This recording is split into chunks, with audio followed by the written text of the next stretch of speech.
We are Onyx Imaging. We are the highest rated and most reviewed printer service center in Oklahoma. Hey there YouTubers, it's your girl Brett over here at Onyx. Today I'm going to show you how to clean a scanner glass on a Brother Intellifax 2840. So first thing first, get your favorite glass cleaner and a lint-free cloth. Lift this hatch up here and then you'll hear it kind of lock in place so it'll stay up. You want to take your glass cleaner and put it on the cloth. You never want to put it directly on the glass because the liquid could get onto something that it's not supposed to and could cause damage to your printer, and that's not something we want.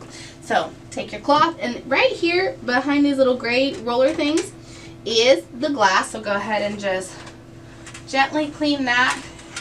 If you're seeing a lot of defects when you are copying, you might need to do it more than once. It's a little tricky to do it, so just try to be as gentle as you can and get all areas of the glass.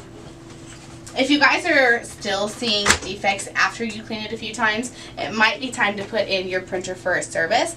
If you guys are in need of any supplies or quotes, give your girl Brett a call and have a great day. If you're interested in how you can receive free labor on all of your service calls, as well as how to qualify for free printer upgrades, contact us today. We are here for all of your printer and office supply needs.